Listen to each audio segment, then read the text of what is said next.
जब आप खुद ही लर्न कर रहे हैं, आपने एक ऐसा प्लेटफ़ॉर्म कैसे क्रिएट करा जिसमें आप लोगों को एडवाइस दे रहे हैं कि आप ये स्टॉक्स लीजिए, ये ऑप्शन लीजिए? क्योंकि ऐसे बहुत लोग हो चुके हैं जो कि स्ट्रेटेजी डिस्कस करने बैठ जाते हैं, चार्ट पे क्या इंडिकेटर लगाना है ये डिस्कस करने बैठ जाते हैं, बट प्रैक्टिकल्स क्लियर नहीं होते हैं। सिर्फ एक वैलिडेशन होता है, एक सपोर्टर होता है, ये नहीं कि आप ब्लाइंडली भरोसा करते हैं। देखते हैं कि आज इतने का है, कल थोड़ा कम हो गया तो उसमें और खरीद ले रहा हूँ कि आगे बढ़ जाएगा। इस वजह से कैपिटल लॉक होता चला जाता है और वो लॉक ही रह जाता है। कैसे सक्षम डिसाइड करता है कि मुझे ये ट्रेड लेना है या ये ट्रेड मुझे आज के लिए अवॉइड करके। स्टार्टिंग में करे थे लॉसेस, तो करीबन 1.5 लाख का लॉस किया, एक बार मैंने 2.5 लाख का भी लॉस किया, बट मैंने उन लॉसेस को हमेशा जो क्लाइंट है उसको कैसे पता चले कि कौन सा जेन्युइन है, उसकी क्रेडिबिलिटी कैसे है? जैसे अगर एज़ अ लेमैन मैं ढूँढूँ और दीपक बार-बार डालूँ तो पता नहीं कितने सारे चैनल्स निकल के आते हैं। तो मुझे ही समझ नहीं आता कि ये कौन सा वो है। बट इस पॉडकास्ट को देखने के बाद ट्रेडर ये समझ सकता है कि मैं किस पे ट्रस्ट करूं, किस पे नहीं। तो एक मैं आपको सॉल्यूशन बताता हूँ। होता क्या है ना कि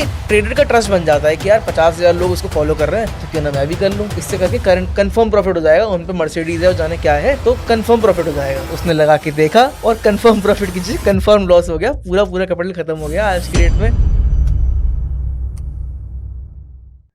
डीप टॉक्स यानी बातें पैसों की, बातें गहराइयों की, कुछ बातें जो हम चाहते हैं कि आप लोगों तक पहुँचें, आप लोग सीखें, आप लोग समझें और इसमें हमारी मदद करते हैं सीखने में हमारे जो गेस्ट होते हैं। और दोस्तों, जैसा कि आप समझ पा रहे होंगे कि मैं डिफरेंट डिफरेंट फील्ड से गेस्ट को बुलाता हूं ताकि उन लोगों से आप कुछ सीख सकें। ना केवल स्टॉक मार्केट बल्कि भिन्न भिन्न चीज़ों के भिन्न भिन्न फील्ड्स के गेस्ट आते हैं, क्योंकि इम्पॉर्टेंट ये नहीं है कि आप पैसा कैसे कमा रहे हैं, इम्पॉर्टेंट ये है कि आप पैसा कमा रहे हैं। जो भी गेस्ट हमारे साथ होते हैं दोस्तों, उनकी एक खूबी तो माननी पड़ेगी कि उन्होंने अपनी फील्ड में कहीं न कहीं कुछ महारत हासिल की है, तभी वो हमारे समक्ष आके बैठ पा रहे हैं। तो आज जो हमारे गेस्ट हैं वो बहुत ख़ास हैं। वो ख़ास इसलिए हैं दोस्तों क्योंकि एक तो वो ट्रेडर हैं, तो वो हमें ये बता पाएँगे कि ट्रेडिंग में एक नए ट्रेडर के लिए क्या-क्या दिक्कतें होती हैं, क्या-क्या तकलीफ़ होती है, क्या-क्या परेशानी होती है और क्या-क्या वो इम्प्रूवमेंट चाहते हैं सिस्टम से, ब्रोकर से या हमारे आस-पास में जो चीज़ें हैं, ताकि उनका एक प्रॉफ़िटेबल जर्नी बन सके। दोस्तों, आज वेलकम करते हैं सक्षम अग्रवाल जी का, जो कि फाउंडर हैं को-पार्टनर के, जो कि एक प्लेटफ़ॉर्म है, जहाँ पे ये एक ऐसा काम करते हैं जो कि समझिए आप सर्विलेंस का काम है। इनसे समझेंगे, इनसे सीखेंगे, बात ट्रेडिंग की करेंगे और थोड़ा-सा समझेंगे ये करते क्या हैं। हेलो सक्षम, हाउ आर यू? मैं बहुत अच्छा हूँ, कैसा आप लग रहा कैसे है हैं? आपको? बहुत अच्छा लग रहा है, thanks for inviting me. Welcome to our show. और सक्षम, शुरू करते हैं हम। बिल्कुल। सक्षम, हमारा पहला क्वेश्चन आपसे ये है कि आप थोड़ा-सा ये बताइए कि आप इतनी कम एज में आपने ट्रेडिंग को कैसे एक्सपीरियंस करा और आपने कहाँ से अपनी जर्नी शुरू करी है? बिल्कुल, अगर जर्नी की बात करें तो मेरी जर्नी स्टार्ट हुई थी 3 साल पहले। जब मैंने पहली बार ट्रेडिंग में हाथ रखा था, तो जैसे मैंने पहले ही पॉडकास्ट में बताया हुआ है, तो हुआ ये था कि मेरे फ़ादर को मुझे प्रूव करने की चढ़ी हुई थी कि आई आई नीड टू प्रूव कि मैं कुछ कर सकता हूँ, लाइफ़ में कुछ बन सकता हूँ एंड पैसा कमा सकता हूँ, ठीक है? अच्छा, और ये था कि रिटर्न 1% महीने से ऊपर का मुझे निकालना है, क्योंकि इतना तो ब्याज से निकल जाता है, जो यूजुअली एक बनिया का काम होता है, ठीक है? तो मैंने स्टार्ट किया था ट्रेड करना ये सर्च कर के यूट्यूब पे कि हाउ टू अर्न इन 2020, ये लिख के मैंने स्टार्ट किया था। और सबसे पहले मैंने न्यूज़ चैनल से एडवाइस ली थी। मतलब न्यूज़ चैनल पे जो शो हो रहा है मैं वो देख के ट्रेड ले ले रहा हूँ, नथिंग एल्स, ठीक है? और वो सही जा भी रहा था। बट उसके बाद मेरी लाइफ में टेलीग्राम टिप्स वगैरह आ गईं। उन्हीं को लेके, उन्हीं के स्कैम्स को समझ के और चीज़ों को बेटर करके मैंने अपना प्रोडक्ट ही बनाया हुआ है। ओके, तो आपकी journey I think at the age of 18-19 शुरू हो गई थी। हाँ, स्टार्ट उस टाइम पे हुई थी, बट अब तक ऐसा नहीं है कि मैं ट्रेडिंग में एक एक्सपर्ट हूँ। तो ऐसा नहीं कि मैं एक नया ट्रेडर हूँ, बट हूँ मैं बिगिनर ही, क्योंकि मैं लर्न ही कर रहा हूँ। I am far away from expert. हाँ। तो सक्षम, एक चीज से मैं रिलेट नहीं कर पा रही हूँ। आपने कहा आप एक बिगिनर ट्रेडर हैं and you are still in the learning phase of your trading. तो आपने इस सिचुएशन में, जब आप खुद ही लर्न कर रहे हैं, आपने एक ऐसा प्लेटफॉर्म कैसे क्रिएट करा जिसमें आप लोगों को एडवाइस दे रहे हैं कि आप ये स्टॉक्स लीजिए, ये ऑप्शन लीजिए? ये बात मेरे को कुछ समझ नहीं आ रही है। बिल्कुल, मैं आपको भी समझाता हूँ कि ये बात का क्या रिलेशन है। मैं बिगिनर ट्रेडर, ठीक है, आज से नहीं, काफ़ी टाइम से। मैं प्रॉब्लम सारी समझता हूँ जो बिगिनर ट्रेडर फेस करता है, और उन्हीं को लेके मैंने अपने बिज़नेस माइंडसेट से प्रोडक्ट बनाया। तो मुझे भगवान ने सिर पे हाथ रखा कि स्कैम जितने चल रहे हैं उनको कैसे सॉल्व करा जाए, और बिगिनर ट्रेडर की प्रॉब्लम कैसे सॉल्व करी जाए, क्योंकि मुझे पर्सनली बहुत प्रॉब्लम्स होती थी जो कि मैंने प्रोडक्ट के थ्रू सॉल्व करी हैं। तो आपने लर्निंग पे क्यों नहीं फोकस किया? मैंने लर्निंग पे बिल्कुल फोकस करा, और साथ के साथ मैं लर्निंग भी करता हूँ, साथ के साथ ही प्लेटफॉर्म भी बिल्ड कर रहा हूँ। ओके, तो आपके इस प्लेटफॉर्म पे कोई भी अप्रोच कर सकता है बिल्कुल हर ट्रेडर और आ ये सकता है। बिगिनर्स के लिए सक्सेसफुल है? ये बिगनर्स के लिए भी सक्सेसफुल है। ये बिगिनर्स के लिए भी सक्सेसफुल है। ट्रेन तो थोड़ा बहुत कोरिलेट कर लेगा, लेकिन मेन प्रॉब्लम बिगिनर्स को ही आती है। हाँ, तो दोस्तों, सक्षम एक बहुत ही, जिसे कहेंगे, सुपर चैम्प टाइप के नवयुवक हैं, क्योंकि कुल 20 साल की 22 साल की उम्र में उन्होंने एक प्लेटफॉर्म बना दिया। और वो एक प्लेटफॉर्म जो है, वो जो आजकल ये स्कैम चल रहे हैं जिससे कि मैं भी ग्रसित हूँ, उसके लिए ये एक सॉल्यूशन देते हैं। मैं इनसे उसी स्कैम सॉल्यूशन के चक्कर में ही मिला था, क्योंकि मेरे नाम से बहुत सारे चैनल चल रहे हैं जो लोगों से पैसा मांग रहे हैं, और उनको झांसा ये देते हैं कि 4,000 रुपये दो और 4 घंटे बाद 16,000 रुपये लो। या लोग, और सबसे बड़ी मैं तो कहूँगा, वो तो देखो जो है सो है, लेकिन उस ऑडियंस की भी गलती है जो इस तरह के स्कैम में हिस्सेदार बन के उस दूसरे को पैसा दे रहा है। दोस्तों, किसी का पैसा वापस नहीं आता, ये बात याद रखना। ये सब स्कैम है। इसी प्रॉब्लम को समझते हुए इन्होंने एक को पार्टनर नाम की एक ऐप की संरचना करी, जिसमें कि जो भी ऑथराइज्ड लोग हैं वो अपना जाके वहाँ चैनल बना देते हैं या लिस्ट करा देते हैं अपने को। और अगर आपको उनकी एडवाइस चाहिए, टिप्स चाहिए, तो आप वहाँ से इनसे संपर्क करके सब्सक्रिप्शन ले सकते हैं। लेकिन आपको को पार्टनर पे जाके ये ऑथेंटिकेशन मिल जाएगा कि अगर दीपक वाधवा का पेज है तो यही जेन्युइन पेज है। एम आई राइट, एग्ज़ैक्टली, जहाँ तक मैं एग्ज़ैक्टली। समझ पाया हूँ? बिल्कुल, बिल्कुल। चलिए, तो सक्षम, ये बात तुम्हें कैसे सूझी कि तुम्हें यही प्लेटफॉर्म बनाना है, जबकि तुम तो ट्रेडिंग कर रहे थे? तो तुमने यही प्लेटफॉर्म क्यों बनाया? क्योंकि एट द एज ऑफ 18, 19, 20 तो लोगों का ये होता है कि मुझे मूवी देखनी है, पार्टी जाना है, डिस्क जाना है। मैं शुरुआत से ही ना, जब से ये ट्रेडिंग मैंने स्टार्ट करी थी ना, उसके बाद से ही मैं एक बिज़नेस में लग गया था जो कि डिजिटल मार्केटिंग का था। अच्छा। और वो ग्रो कर के मुझे ऐसी लीड मिली। अच्छा, ये जो आपने अभी बात करी ना कि ऑडियंस की गलती है कि उनने वहाँ से एडवाइस ली, उनकी उनमें से एक गलती मैंने भी करी थी, अच्छा। सेम ही तरीके की, कि मैंने एक टेलीग्राम चैनल जॉइन करा था, वहाँ से टिप ले लेके मैंने ट्रेड करी थी, और मैंने उनका प्रीमियम खरीदा था, उनको पैसे दिए थे। जब मुझे पता लगा ना कि ये स्कैम चल रहा है, तब से मेरा मिशन बन चुका था कि मुझे इसे सॉल्व करना है, और उसके बाद से भगवान ही अपने आप ऐसी चीज़ें मेरे सामने लाते गए, जिससे मैं इसको सॉल्व करने के लिए एक प्लेटफ़ॉर्म खड़ा कर बैठा। तो दोस्तों, जैसा कि हमने देखिए शार्क टैंक में भी देखा था कि वही जो स्टार्टअप होते थे उन्हीं को फंडिंग मिलती थी जो कि एक अच्छी प्रॉब्लम को सॉल्व कर रहे होते थे, जिसका कि फ्यूचर दिखता था शार्क्स को कि हाँ भाई, इसका फ्यूचर है, ये एक प्रॉब्लम का सॉल्यूशन लेके आया है और इसका प्रोडक्ट ऐसा है जो कि आगे चल के एक बड़ा बिजनेस बन सकता है। तो सक्षम, अगर मैं तुमसे ये पूछूं, तुम अपने इस बिजनेस को कहाँ तक देख रहे हो और अपनी ट्रेडिंग जर्नी को तुम क्या करके इम्प्रूव करने वाले हो? या चलो, पहले हम यही 2 सवाल का जवाब दो तुम। बिल्कुल दीपक जी। मैं ट्रेडिंग जर्नी की जहाँ तक बात करें, तो क्योंकि प्लेटफ़ॉर्म की वज़ह से मेरा उठना-बैठना आप जैसे लोगों के संग हो रहा है, एडवाइज़र के संग हो रहा है, तो मैं धीमे-धीमे नई-नई चीज़ें सीखता रहता हूँ। इनके बाद 10 से 15 साल का एक्सपीरियंस होता है, तो मुझे काफ़ी चीज़ें बताते हैं, जो कि ट्रेडिंग में मेरी हेल्प करेगी, और जो कि मैं डिस्कस भी करना चाहता हूँ इस पॉडकास्ट के ज़रिए भी, और जहाँ मैं डिस्कस कर सकता हूँ। क्योंकि ऐसे बहुत लोग हो चुके हैं, जो कि स्ट्रैटेजी डिस्कस करने बैठ जाते हैं, चार्ट पे क्या इंडिकेटर लगाना है, ये डिस्कस करने बैठ जाते हैं, बट प्रैक्टिकल्स क्लियर नहीं होते हैं। उनके एक घड़ी क्लियर होंगे भी, बट एक बिगिनर ट्रेडर, एक बीच का ट्रेडर जिसने कॉलेज के संग या फिर जॉब के संग ट्रेडिंग करता है, उसके बेसिक लेवल क्लियर नहीं होते हैं। तो मैं उन्हें क्लियर करता जा रहा हूँ, और यही चीज़ लोगों के सामने भी लाता जा रहा हूँ, जो मुझे दिक्कत होती है उन्हें सॉल्व कैसे करें। और दूसरी चीज़ आपने जो कही कि हमारा विज़न क्या है को-पार्टनर को लेके, तो को-पार्टनर को लेके विज़न बहुत बड़ा है। आगे आगे जो विजन ये है कि एक तो जितने स्कैम चल रहे हैं उनको स्टॉप करना, दूसरा इवन टेलीग्राम से भी इसको हटा के एडवाइजर को भी ऐसी कम्युनिटी देना, ऐसी जगह देना कि वो टिप दे पाए जहाँ पे कि यूजर का कम्युनिटी बड़ा हो, और इवन यूजर से फीडबैक ले पाए कि मैं जो टिप दे रहा हूँ वो आपके लिए कैसी काम कर रही है, कहीं कुछ गलत तो नहीं, कहीं कुछ सही तो नहीं है। विजन की बात करें तो आगे आगे हम इस प्लेटफॉर्म को एज अ यूजर्स पार्टनर लाएंगे, इसीलिए हमने इसका नाम को पार्टनर रखा है।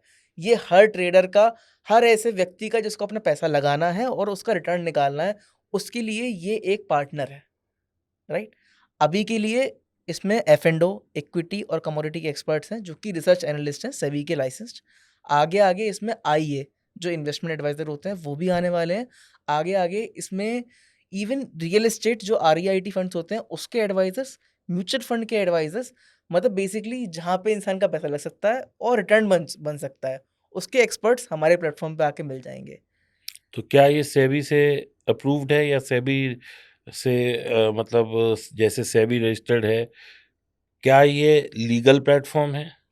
ये बिल्कुल लीगल प्लेटफॉर्म है। अभी तक सेबी के द्वारा ऐसे कोई नॉर्म्स नहीं है कि एक प्लेटफॉर्म, क्योंकि हम एक मार्केट प्लेस है, जैसे ई कॉमर्स मार्केट प्लेस होते हैं, हम एक ट्रेडर को एनालिस्ट से कनेक्ट करा रहे हैं, ये हमारा रोल है। और वो क्योंकि मैं एक पर्सनल बिगिनर ट्रेडर हूँ, मैं समझता हूँ दिक्कत।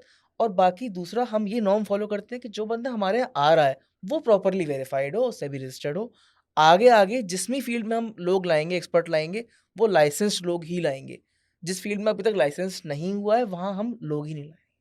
बहुत बढ़िया। तो सक्षम, आपने बताया आपका एक ई कॉमर्स प्लेटफॉर्म है जिसमें आप यूजर्स को और सेबी रजिस्टर्ड को आप कनेक्ट करते हैं। बिल्कुल। अब इसमें आप मुझे एक चीज़ बताइए, जैसे एक यूज़र है, से फॉर एग्जांपल एक्स यूज़र है, उस यूज़र ने ट्रेड लिया, तो वो आरए के कहने पर लिया, लेकिन आरए के कहने पर लिया बट उसमें एसएल भी आ सकता है, स्टॉप लॉस भी आ सकता है। अगर उसका स्टॉप लॉस आया और उसका जो पूरा अकाउंट है वो वैनिश हो गया, जो कि जनरली हो जाता है लोगों का, तो उस केस में अगर उसको कोई प्रॉब्लम आ रही है आरए के साथ कि भई उसकी जो टिप थी that was not up to the mark, मतलब उसमें अगर उसने कोई वो दिया, एडवाइज़री दी जिसमें उसने एक तो टारगेट छोटा दिया और एसएल बड़ा दिया, से फॉर एग्जांपल, तो आप इस चीज़ पर कैसे चेक रखते हैं और इस चीज़ को कैसे कंट्रोल करते हैं?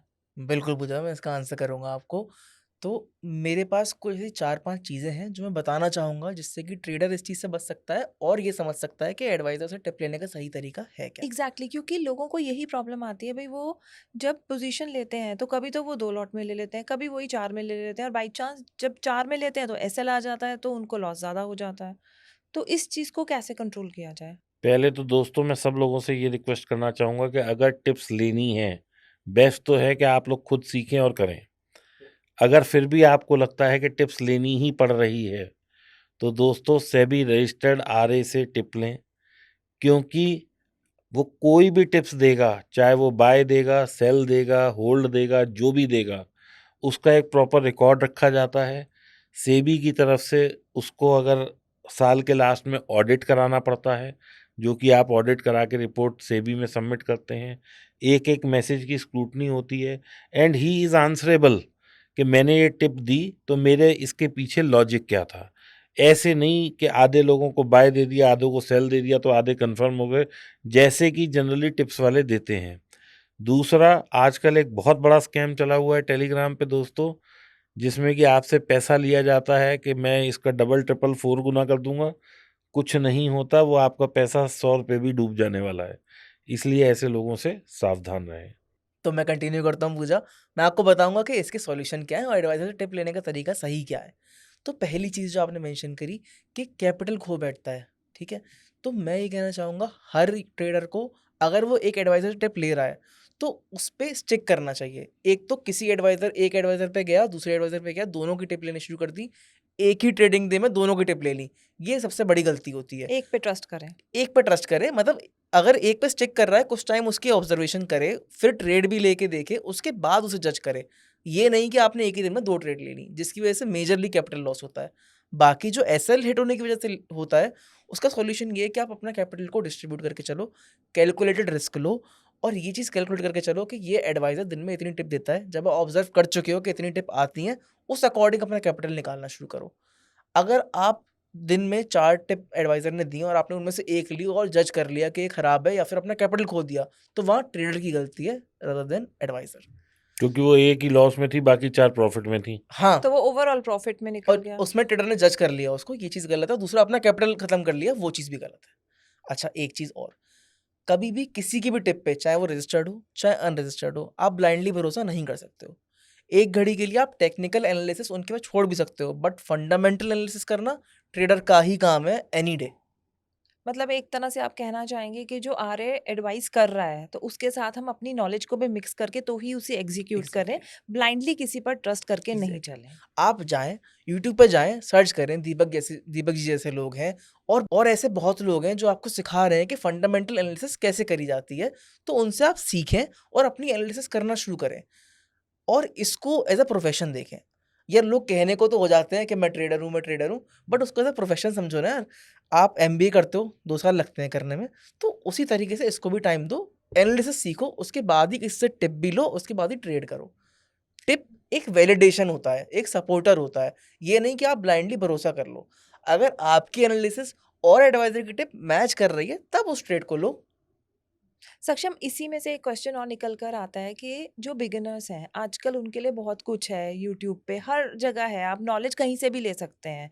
तो वो अपनी जो एजुकेशन को सिंप्लीफाई कैसे करें, बिकॉज इट्स कंफ्यूजिंग, क्योंकि किसी का कोई पैटर्न है, किसी का कोई पैटर्न है, कोई कुछ एडवाइस करता है, कोई कुछ एडवाइस करता है। तो एक बिगिनर ट्रेडर जो है वो अपनी इस जर्नी को सिंप्लीफाई कैसे करे। बिल्कुल। पूजा, ये दिक्कत सबके संग आती है, मेरे संग भी आती है। इवन एजुकेशनल नहीं, टिप में भी, मतलब हर जगह इतने एक्सपर्ट बैठे हैं और हर बंदा यही कह रहा है कि मैं एक्सपर्ट हूँ, मैं एक्सपर्ट हूँ। चाहे सोशल मीडिया पे आप टेलीग्राम ले लो, चाहे व्हाट्सएप ले लो, चाहे इंस्टाग्राम, चाहे यूट्यूब, कोई भी जगह ले लो, हर जगह लोग एक्सपर्ट ऐसे हैं जो कि कह रहे हैं कि आप हमसे एजुकेशन लीजिए या हमसे टिप लीजिए। तो इसका भी सिंपल एक ही सॉल्यूशन है कि किसी पे ब्लाइंडली ट्रस्ट ना करो और 10 जगह अपना दिमाग मत मार के, एक जगह जहाँ आपको लगता है कि ये बंदा मुझे एक्चुअल वैल्यू जनरेट करके दे रहा है, उस पे स्टिक करो और दूसरे कंटेंट पे मत जाओ। ओके, तो वो तो आपको खुद ही देखना पड़ेगा कि हाँ, कहाँ ये आपका आपको खुद जज करना होगा हाँ। कि कौन पर्सन आपको लगता है जो वैल्यू एक्चुअल में क्रिएट कर रहा है, और स्टार्टिंग में एक्सप्लोर करना ही सही डिसीजन होता है। आप नए-नए आए हो, एक्सप्लोर करो कि जितने लोग हैं उनमें से कौन बेटर एजुकेशन कंटेंट दे रहा है। मेबी कोई स्ट्रैटेजी, कोई एजुकेशन कंटेंट आपके लिए काम का लगे, दूसरे के लिए ना हो। आपको समझ में आ रहा है कि यार ये पर्सन इतना ओवर कंटेंट देता है कि ये इंडिकेटर की ये चीज़, इस ऐप पे चले जाओ, इस टूल को यूज़ कर लो, इस इंडिकेटर को यूज़ कर लो, तो वो सबके लिए वर्क तो नहीं करने वाला। तो जिसके लिए वो वर्क करता है वो उनसे जाके एजुकेशन ले, और जिसके लिए एक generic content, beginner content work करता है वो उससे ले। तो ये चूज़ आपको ही करना पड़ेगा, बट मेरा हमेशा कहना ये रहेगा कि आप स्टिक करो। अगर एक से एजुकेशन ले रहे हो तो उससे लो और उसकी स्ट्रेटजी अप्लाई करो। तो दोस्तों, आज समझते हैं सक्षम से कि क्या-क्या एक नए ट्रेडर को करना चाहिए और क्या-क्या चीज़ों से बचना चाहिए। तो सक्षम, हमें ये बताओ कि क्या-क्या ऐसी प्रॉब्लम्स हैं जो तुम फेस कर रहे हो, या तुम्हें लग रहा है कि ये चीज़ें औरों को नहीं करनी चाहिए जो तुमने अपनी गलतियों से सीखा है? क्योंकि यहाँ पर लोगों को तकलीफ़ इसीलिए है, पैसा बन सकता है, लेकिन कुछ-कुछ गलतियाँ वो ऐसी कर देते हैं कि बना हुआ पैसा भी चला जाता है। तो आप हमें और हमारी ऑडियंस को ये बताओ कि किस तरीके से पैसा बने और पैसे को किस तरीके से संजो पाएँ और कंज़र्व करके आगे की जर्नी प्रॉफ़िटेबल करें? बिल्कुल, ऐसी गलतियाँ मैंने भी करी हैं, ऐसा आप बता रहे हैं। तो कुछ चीज़ें जो मुझे लगती हैं कि एक ट्रेडर को फ़ोकस करनी चाहिए। तो एक है अपना स्किल सेट। अपना स्किल सेट हमेशा बढ़ाते रहो, कभी उसे स्टॉप मत करो। चाहे आपको कितना टाइम हो जाए मार्केट में, अपना स्किल सेट कभी स्टॉप मत करो। अपने ऊपर 10, 20, 50 हज़ार रुपए खर्च करो, कोर्सेज़ लो और टिप्स लेके ऑब्ज़र्व कर लो कि मार्केट कैसे चल रहा है, कैसे नहीं। अपने स्किल सेट पे फ़ोकस हमेशा रखो। एक चीज़ ये रहेगी कि कोई अपना मेंटर बना लो। आप कोई चूज़ कर लो पर्सन जिससे आप चेक करने वाले हो और उसका कंटेंट फ़ॉलो करो और समझते रहो कि वो क्या बता रहा है, क्या सेक्टर इस समय अच्छा चल रहा है, क्या स्टॉक्स डाउन ट्रेंड में चल रहे हैं, क्या अप ट्रेंड में और क्या साइडवेज में चल रहे हैं। तो एक बंदे को फ़ोकस करके उससे आप कंटेंट लेना शुरू करो। एक चीज़ ये रहेगी, लोग क्या करते हैं ना, जब लॉस मेकिंग स्टॉक होता है, ठीक है? ये मैंने भी करा था इसलिए बता रहा हूँ आपको। लोग क्या करते हैं, जब लॉस मेकिंग स्टॉक होता है तो उसमें एवरेजिंग करते रहते हैं। देखते हैं कि आज इतने का है, कल थोड़ा कम हो गया तो उसमें और खरीद ले रहा हूँ कि आगे बढ़ जाएगा। इस वजह से कैपिटल लॉक होता चला जाता है और वो लॉक ही रह जाता है। कितने लंबे समय तक आपको नहीं पता। अच्छा, बहुत टाइम बाद जाके अगर वो रिटर्न दे भी देता है ना, तो उससे बेटर आपका नॉर्मल इंटरेस्ट हो जाता है, जो कि आपको इवन बैंक दे देता। तो सबसे एक चीज़ मुझे ये लगती है कि आपको कभी एवरेजिंग नहीं करनी चाहिए जब लॉस मेकिंग स्टॉक में हो और वो फंडामेंटली करेक्ट नहीं है। हर चीज़ देखो, अगर फंडामेंटली करेक्ट लग रहा है, if you are so confident then only. तो कोई ऐसी चीज़ जो आप स्टॉक लेने से पहले देखते हैं कि मुझे ये करना है और मेरा स्टॉक ये मुझे रिवॉर्ड देने के लिए तैयार है, now I am in a right situation and right position to buy the stock? देखो, मैं यहाँ पे आपको ऐसी एक चीज़ कोई नहीं बता सकता कि जिसे देख के मैं ये कंफर्म कर लूँ कि ये स्टॉक जाने वाला है। बट यूजुअली मैंने भी जो चीज़ यूट्यूब से सीखी हुई है, उन्हीं ट्रेंड्स को फोकस करते हुए मैं देखता हूँ कि कौन सा स्टॉक उस ट्रेंड में आ रहा है और मैं उसमें पैसा डालता हूँ। अच्छा, एक चीज़ ये है दीपक जी, कि ट्रेडर को एक लॉट लेके स्टार्ट करना चाहिए कम से कम 6-8 महीने। आप ये देख लो कि मार्केट है क्या, कैसे वर्क करता है। हर सीज़न में जाके अपना ट्रेडिंग करके देख लो, अगर वो ऑप्शंस में कर रहा है तब। आप मान लीजिए एक स्टॉक लेते हैं, तो आप क्या सही समझते हैं कि इंट्राडे में वो स्टॉक कितनी रिटर्न दे के उसमें से एग्जिट हो जाए? और अगर मैं वही स्टॉक मान लीजिए मुझे 2-3 मंथ्स के लिए होल्ड करना है, इफ़ आई एम वर्किंग, मैं डेली नहीं उसको ट्रैक कर सकती, तो मुझे कोई ऐसा स्टॉक चाहिए जो मैं 3 महीने अपने पास रखूँ और उसमें मुझे रिटर्न आ जाए। तो आप क्या समझते हैं कि कितनी रिटर्न आ जाए तो मुझे उसमें से एग्जिट करना चाहिए? देखो, इंट्राडे में तो आपको जो मिल रहा है 3:15 बजे उसे काट के पोजीशन अपनी खत्म चाहे कर लो। प्रॉफिट है, चाहे लॉस है। हाँ, मतलब, और अगर आपको छोटा प्रॉफिट भी हो रहा है ना, तो ये मत सोचो कि मैंने इतना कमाया। एक तो परसेंटेज पे फोकस करो। लोग क्या करेंगे, अमाउंट पे फोकस करने लग जाएंगे कि 1000 रुपये लगाए, अगर 10% आए तो 100 रुपये होते हैं। तो वो देखता है कि 100 रुपये आए केवल और केवल, इसमें क्या होगा, पर वो ये नहीं देख रहा कि 10% आया। तो एग्ज़ैक्टली। इंट्राडे में क्या है कि आपको जितना रिटर्न मिल रहा है, चाहे आधा परसेंट चाहे 1%, आप उसे लेके खुश रहो। अगर आप 20-22 दिन ट्रेडिंग कर रहे हो, कंप्लीट महीने के 22 दिन भी ट्रेडिंग कर ले रहे हो ना, तो आपको 5-7% रिटर्न मिल जाएगा मिला मिला के। क्योंकि किसी दिन लॉस भी आएगा। हाँ, और जो कंपाउंडिंग होती है ना, उसको भी समझने की कोशिश करो। तो ये सोच के नहीं कि मैंने इतना कमाया, परसेंटेज देख के अपनी पोजीशन एग्ज़िट करो। अच्छा, इसमें अगर आप स्विंग और पोजीशनल की बात करते हैं, तो मेरे हिसाब से आपको एक परसेंटेज फिक्स करनी पड़ेगी कि मुझे इतना रिटर्न इससे एक्सपेक्टेड है, और उसी हिसाब से आपको उससे एग्ज़िट करना होगा। चाहे वो 3% हो, चाहे 5 हो, चाहे 8, चाहे 10, मतलब ये आपकी अपनी रिस्क एपेटाइट के ऊपर है कि आप कितना एक्सपेक्ट कर रहे हो कि उसका ग्रोथ होगा। जैसे आपने बताया आप ट्रेडिंग करते हैं, तो इंट्राडे में जब भी आप कोई ट्रेड लेते हैं तो क्या कोई आप इंडिकेटर यूज़ करते हैं या चार्ट पैटर्न यूज़ करते हैं, या कैसे सक्षम डिसाइड करता है कि मुझे ये ट्रेड लेना है या ये ट्रेड मुझे आज के लिए अवॉइड करके ए को अवॉइड करके बी लेना है? बिल्कुल, एक चीज़ मैं बहुत सिंपल सी देखता हूँ, ना कॉम्प्लेक्स पे जाते हुए, सिर्फ़ इतना देखता हूँ कि ये स्टॉक भाग रहा है अभी की डेट में, या फिर मतलब कुछ लोग क्या करते हैं ना, ये देख के लेते हैं कि अभी ये गिरा हुआ तो अभी ले लेता हूँ ताकि बाद में बढ़ जाए। मैं ये चीज़ देख के कभी नहीं लेता, मैं ये देखता हूँ कि अभी ये ऊपर जा रहा है तब मैं उसे लूँगा, क्योंकि वो ट्रेंड फ़ॉलो कर रहा है। दूसरा, चार्ट पैटर्न्स ही मैं कुछ देखता हूँ जो मैंने यूट्यूब से सीखे हुए हैं, और इसके अलावा इंडिकेटर्स मैं नहीं यूज़ करता हूँ अब तक, क्योंकि मुझे उसकी नॉलेज कम है, मैं उस चीज़ में नहीं घुसना चाहता जिसकी मुझे नॉलेज नहीं है। सक्षम, आप क्या फ़ील करते हैं कि एक एज़ अ बिगिनर उसे, जो भी बिगिनर ट्रेडर है, क्योंकि आजकल लोग बहुत फ़ैसिनेट होते हैं ऑप्शन से, तो उसे ऑप्शन से स्टार्ट करना चाहिए या उसे इक्विटी से स्टार्ट करना चाहिए? सबके ओपिनियंस अलग-अलग होते हैं, बट मेरा ओपिनियन यहाँ पे ये है कि पर्सन को पहले इक्विटी में आना चाहिए, मार्केट समझना चाहिए कैसे वर्क करता है, कैसे नहीं। ऑप्शन में अगर वो स्टार्टिंग में आ जा रहा है ना, तो वो बेसिकली गैम्बलिंग कर रहा है। तो ओके। पहले इक्विटी में आके मार्केट समझो, चार्ट पैटर्न समझो, फिर उन्हें आके ऑप्शंस में लगाना भी शुरू करो, और ऑप्शन में भी आप कम से कम 6-8 महीने देखो, एक ही लॉट से ट्राई करो, समझो कि हर सीज़न में मार्केट चलता कैसे-कैसे है। ये नहीं कि अपना सारा कैपिटल लगा दो। सीखने के लिए कैपिटल लगाओ, ऐसे कि आप एक कोर्स कर रहे हो। ओके। तो वो प्रैक्टिकल ट्रेनिंग, या आप समझ लीजिए आप हाँ, इंटर्नशिप कर रहे हैं। मैंने भी पूछा, जब स्टार्टिंग में करे थे लॉसेस, तो करीबन 1.5 लाख का लॉस किया, एक बार मैंने 2.5 लाख का भी लॉस किया। ओके। बट मैंने उन लॉसेस को हमेशा ये समझ के चला कि ये मेरी कोर्स की फ़ीस है, और एक्चुअल में मेरी कोर्स की फ़ीस है। जो आज मैं हूँ, जितना मुझे आज नॉलेज है, वो उसी की वजह से है जो मैंने वहाँ खर्च करा था। ओके। तो मैंने भी गलती करी अपना ज़्यादा कैपिटल खर्च करके, बट लोगों को थोड़ा-थोड़ा कैपिटल लेना चाहिए, थोड़े-थोड़े लॉट लेने चाहिए, उसी में समझना चाहिए कि मार्केट वर्क कैसे करता है। तो सक्षम जो है वो ज़्यादा टाइम अलीगढ़ को देता है, गुड़गांव को देता है? गुड़गांव को देता है तो क्या ट्रेडिंग को देता है? क्या आपका वो रहता है, फोर्टे क्या है आपका, दिनचर्या क्या है?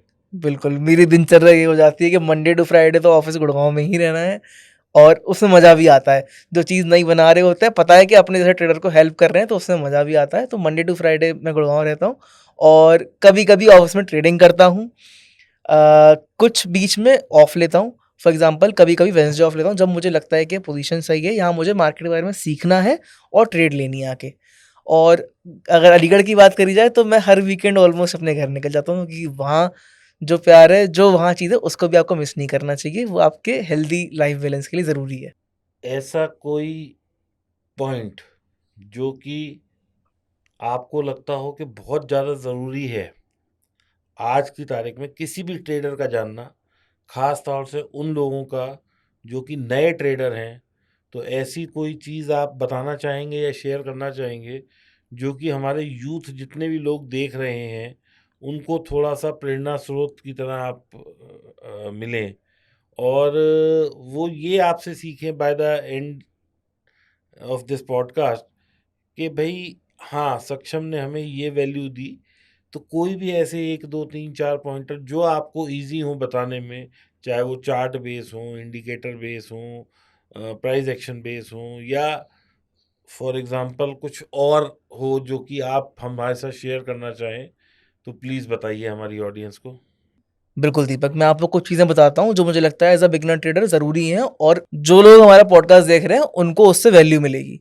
तो एक काम मैं क्या करता हूँ, अपने आप को एक रूम में बंद कर लेता हूँ ट्रेडिंग के टाइम पे। ना कोई न्यूज़, ना न्यूज़पेपर, ना दोस्त यार, ना घरवाले, ना किसी फ्रेंड पे फ़ोकस करते हुए अपने सेटअप पे देखता हूँ कि मुझे कौन-सी ट्रेड आ रही है, ये ट्रेड इस समय फ़ेवरेबल है जो मुझे लेनी चाहिए। अगर कुछ टाइम पहले का एग्जांपल लेता हूँ। अभी कुछ टाइम पहले यूएस के इंटरेस्ट रेट कट हुए, जो कि 0.25 बेस टू बेस आने के एक्सपेक्टेशन थी, वो 0.5 आए। बट मैंने उस टाइम पे न्यूज़ नहीं देखी, अगर देखी होती तो मैं सेल की पोजीशन बना के बैठता। अगर आप देखो उसके बाद भी मार्केट गिरनी चाहिए थी, बट लास्ट 3 दिन से मार्केट अपना हाई बना रही है और आज 52 वीक हाई बनाया है मार्केट ने। तो पहली चीज़, किसी की भी टिप पे, न्यूज़ पे और किसी दोस्तों के ओपिनियन पे फोकस नहीं करना चाहिए, बल्कि अपने एक्सपीरियंस से और अपनी रिस्क एपिटाइट के अकॉर्डिंग ट्रेडिंग करनी चाहिए। पोजीशन साइजिंग ऐसी रखो कि घबराहट हो ही नहीं। रिस्क मैनेजमेंट प्रॉपर होना चाहिए, प्रॉपर हेज होने चाहिए और जो भी ट्रेड लो उसमें क्या स्टॉप लॉस और क्या लूज हो सकता है ये पहले ही पता होना चाहिए। अगर मुझे ये पता है कि मेरा ये लॉस हो सकता है तो मेरे को कोई टेंशन ही नहीं है। दूसरा, कोई भी अगर हम ट्रेड ले रहे हैं तो हमें पता होना चाहिए हम किस बेस पे ले रहे हैं, या चार्ट के बेस पे ले रहे हैं, टेक्निकल बेस पे ले रहे हैं या फंडामेंटल बेस पे ले रहे हैं, किस चीज़ पे ले रहे हैं ये पता होना चाहिए, या ये देख के ले रहे हैं कि ये बिजनेस आगे परफॉर्म करने वाला है। और मोस्टली मैं सजेस्ट करूंगा कि लोगों को इंडेक्स में ट्रेड लेना चाहिए, क्योंकि स्टॉक गिर सकता है बहुत ज़्यादा बट इंडेक्स नहीं गिरता और आगे के लिए लॉन्ग टर्म विजन अच्छा ही होता है। और तीसरा ये रहेगा कि जो गलती मैंने करी वो आप ना करें कि अलग अलग लोगों से टिप लेने के लिए आप जा रहे हैं, एक बंदे पे स्टिक करें। दूसरा, पेमेंट किसी को भी ना कर दें जिसको आप फॉलो कर रहे हैं। आप ये देखिए कि पेमेंट जिसको कर रहे हैं वो उसी के अकाउंट में जा रहा है कि नहीं जा रहा है। नहीं तो बहुत सारे ऐसे फेक चैनल होते हैं जो कि अपनी अकाउंट डिटेल वहाँ डाल के उसे पेमेंट ले लेते हैं और आपके पैसे लेके भाग जाते हैं। तो किसी दूसरे, तीसरे, चौथे को ना पे करके जिस बंदे को आप फॉलो करते हैं उससे आप एडवाइस लें। सक्षम, एक बात बताइए, जैसे आपने तो बहुत लोगों की एडवाइजरी ली, आपने जब शुरू किया होगा तो आपको जिसका लगता होगा कि अच्छा है आप ले लेते होंगे। जैसे मैं से फॉर एग्जांपल आपको कह रही हूँ, आज दीपक के नाम से 85 फेक चैनल चल रहे हैं।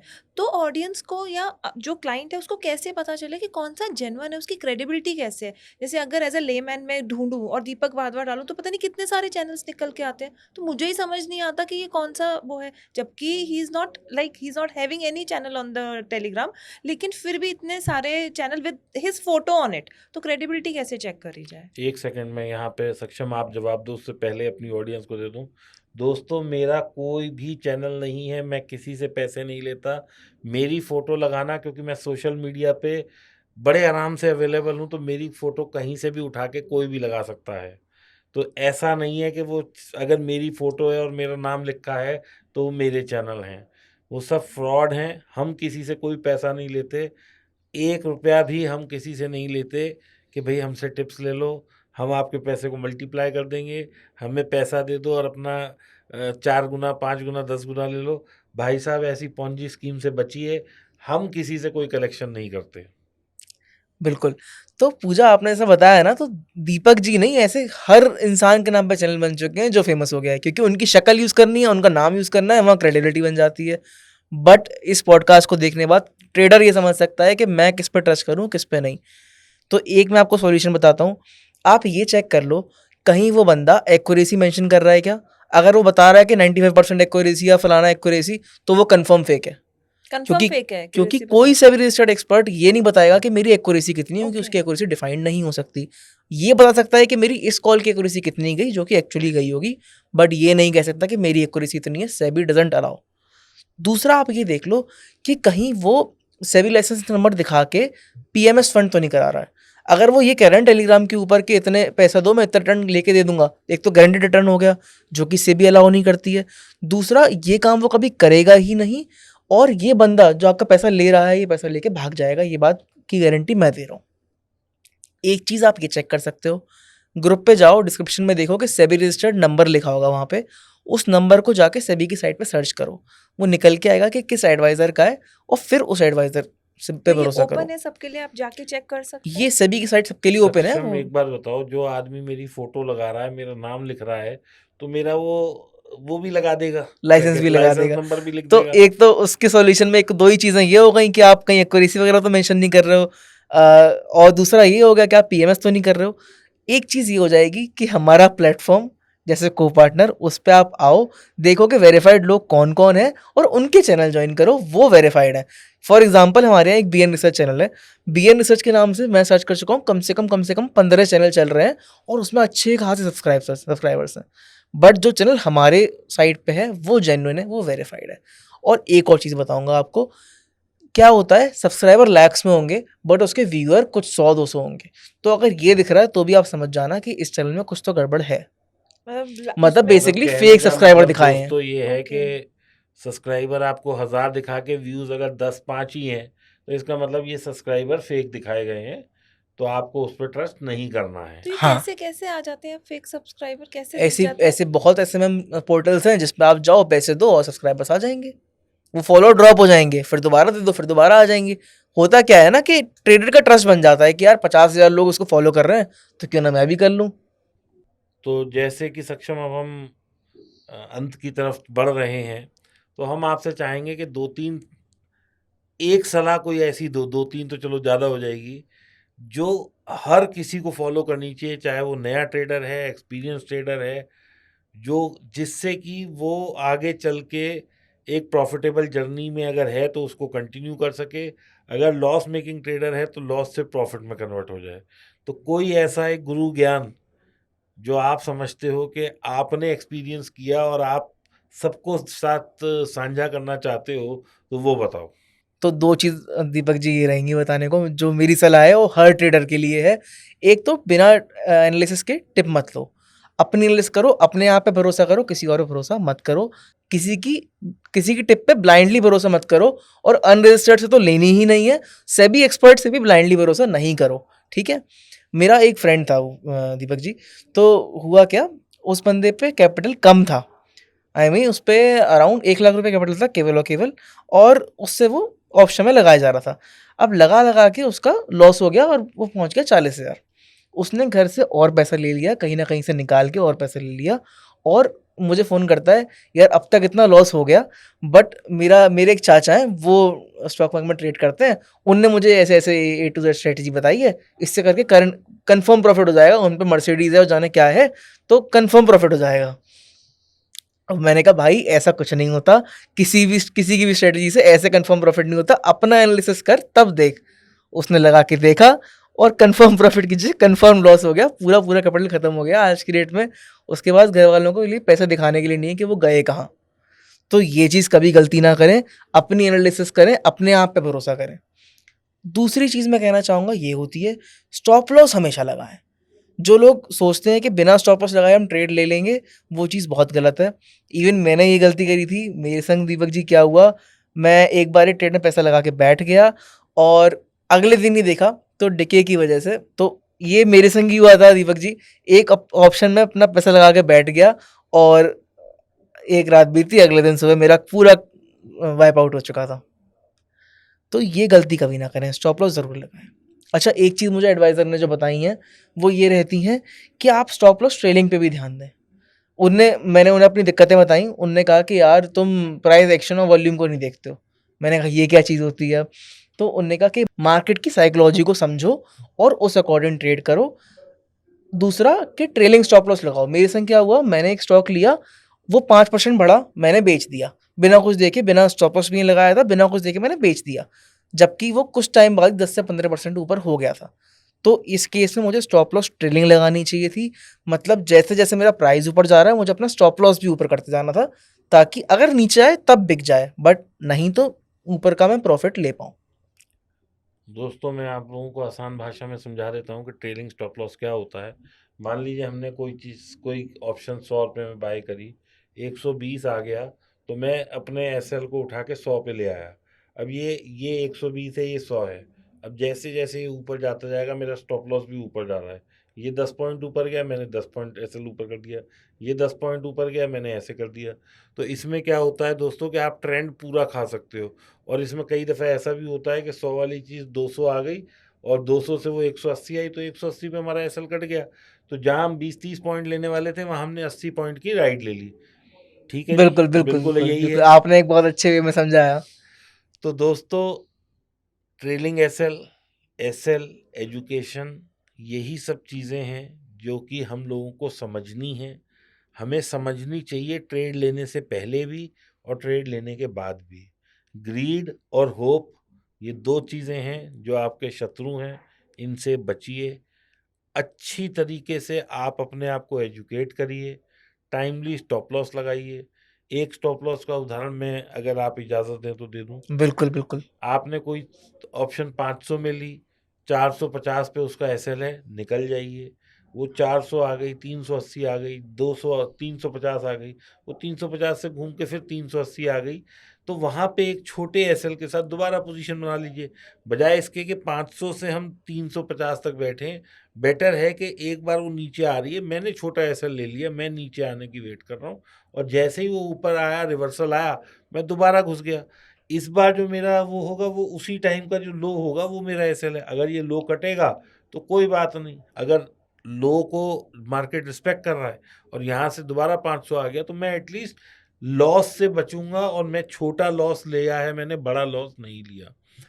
तो यही सब चीज़ें अगर हम दोस्तों ध्यान रखेंगे।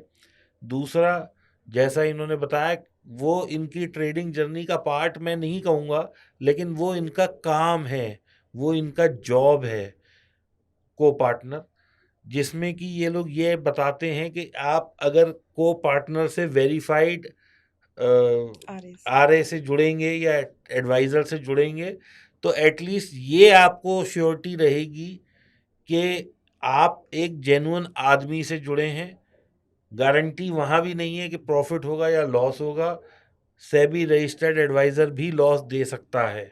ये कहीं नहीं लिखा कि अगर आप एक सेबी रजिस्टर्ड आरए से या को पार्टनर के थ्रू जाके सेबी रजिस्टर्ड आरए से एडवाइस लेंगे, तो वो लॉस नहीं होगा। लॉस वहाँ भी हो सकता है, लेकिन हाँ, अगर आप एक रजिस्टर्ड आदमी से लेंगे, तो वो रिस्पॉन्सिबिलिटी दिखाएगा कि लॉस ना हो, क्योंकि वो कहीं न कहीं आंसरेबल है। अनरजिस्टर्ड जो एडवाइज़र हैं, ये आपसे पैसा भी ले लेंगे, एडवाइज़री देंगे नहीं देंगे ये भी नहीं पता। आप कल को कंप्लेंट करने जाएँगे तो वो सब बेनामी है, यही नहीं पता कि वो कौन लोग हैं, किसके अकाउंट में पैसा लिया, किससे लिया, कहाँ से लिया। आपने 2-5 हज़ार दिया होता है, ना पुलिस वाले इंटरेस्ट लेते हैं 2-5 हज़ार के लिए, क्योंकि उनके पास ऑलरेडी इतने करोड़ों रुपए के स्कैम हैं हैंडल करने के लिए, तो 2-5 हज़ार के लिए उतना एफर्ट शायद वो लोग भी नहीं कर पाएँगे। तो अपने आप को सावधान रखना ही एक ज़रूरत है आज की। That's the need of an hour. इसको समझें। और जैसा कि मैंने शुरू में भी इंट्रोडक्शन दिया था, एक नए ट्रेडर से समझते हैं कि मार्केट की भावनाओं को किस तरह समझा जाए, और किस तरीके से इनकी बातों को समझ के, और एक नए ट्रेडर की मेंटल स्टेट क्या होनी चाहिए, किस लेवल की एजुकेशन होनी चाहिए, और क्या उसकी धारणा होती है ट्रेड लेने से पहले और ट्रेड लेने के बाद, वो बहुत अच्छे से हमें आज सक्षम जी ने बताया। तो दोस्तों, इस चर्चा को यहीं पे विराम देते हुए धन्यवाद देते हैं सक्षम जी को कि उन्होंने गुड़गांव से और अलीगढ़ से हमारे यहाँ आने का टाइम निकाला, और हमारे साथ इतनी अच्छी बातें शेयर करी, और अपना एक्सपीरियंस शेयर करा। थैंक यू सक्षम। और दोस्तों, अगर आप लोगों को फिर भी कुछ पूछना हो, कमेंट में पूछिए। अगर इस पॉडकास्ट को मैं एक नंबर दे देता हूँ, 1.5 लाख 2 लाख व्यूज़ आ गए तो हम सक्षम जी को दोबारा बुलाएंगे और जो आपके कमेंट में क्वेश्चंस होंगे वो इनसे दोबारा पूछेंगे और दोबारा समझेंगे। Thank you very much. Thank you thank you सक्षम, सक्षम, thanks thank you for so coming. Much. Thank you Deepak.